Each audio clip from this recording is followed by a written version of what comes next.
I want to note that the announcement today by Mr. Holman, we are cautiously optimistic, as we've said, and that this surge of untrained, aggressive federal agents are going to leave Minnesota. And I guess they'll go wherever they're going to go. But the fact of the matter is, they left us with deep damage, generational trauma. They left us with economic ruin in some cases. They left us with many unanswered questions. Where are our children? Where and what is the process of the investigations into those that were responsible for the deaths of Renee and Alex? So while the federal government may move on to whatever next thing they want to do, the state of Minnesota and our administration is unwaveringly focused on the recovery of what they did. And there will be many steps in this process, many answers that we still need to get and will pursue. But as we started earlier this week, one of the first things we can do and what we're focusing on today is what can we start doing on the economic recovery, the damage that has been done to our economy, specifically to small business owners, and even more specifically to immigrant small business owners, which for every other administration and for most of our history is the epitome of the American dream. Come to this country with nothing and build something to be proud of, build something that creates jobs, build something that creates this incredible diversity and a food scene across this state that is second to none, to entrepreneurship, to the work that they've done.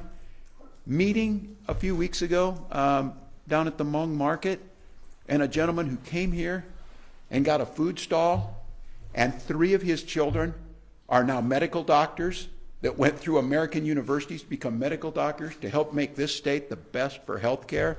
Those are stories we should be celebrating, not dangerous police chases through peaceful neighborhoods, not little boys in little backpacks being hauled away, and not mourning of parents and family for American and Minnesota citizens being killed on the streets.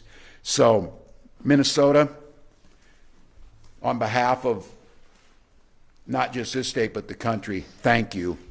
That same energy now needs to be directed towards recovery, to finding ways that people have done during these challenging months to go forward. So I want to say this damage is still being assessed, but we do know, and you're going to hear from some folks, you're going to hear from Henry, you'll hear from Commissioner Verlick about where we're at on the front end of this, and we're going to be proposing a reinstitution of our Small Business Emergency Fund. It's what we used very successfully during COVID in the recovery and the economic recovery that we saw in Minnesota that outpaced most of the rest of the country. We're going to be proposing a first-time $10 million one-time targeted loans, forgivable loans that we know, and I want to be very clear, is a very small piece of this, but what I am going to challenge as we get ready to start here in a few days, the legislative session, this legislative session needs to be about recovery of the damage that's been done to us. I am also asking our team, and I'm going to make appeals to our federal delegation, the federal government needs to pay for what they broke here. There are going to be accountability on the things that happened, but one of the things is the incredible and immense costs that were borne by the people of this state.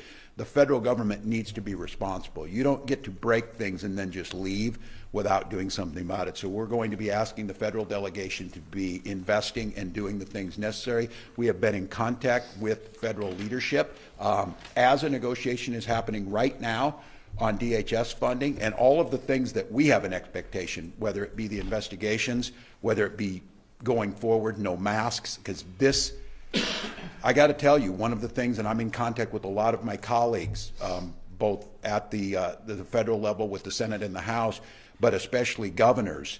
I don't want these folks showing up somewhere else and doing this. So the changes that need to be made, the investments that need to come back, they need to show, they being the federal government and they being this administration, they need to do more. But I'm not going to hold my breath that the federal government's going to do the right thing.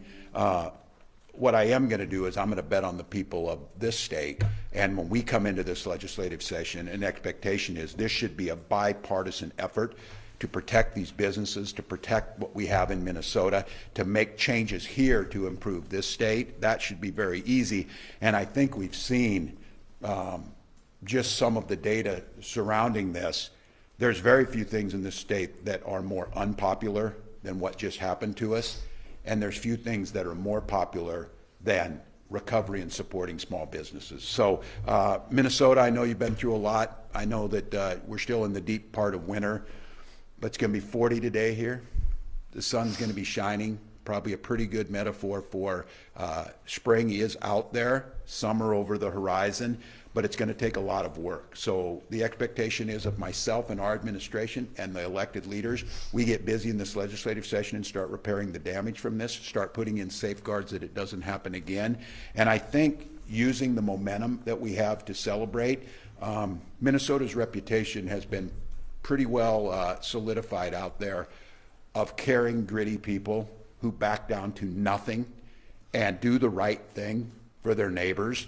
And I think now we continue that same attitude into this legislative session and into this recovery to help the folks standing behind me and thousands of others to get back what they do best, creating jobs, creating opportunities, creating a good life, being able to see their children go off to school and then celebrate by, watching a baseball game when things start up here this spring. We're not asking that much, but there's going to be work to do. You've got our pledge that we will do everything possible to make that happen, and today is a very small first step, but it is a concrete step that can make a difference. Subscribe to One India and never miss an update. Download the One India app now.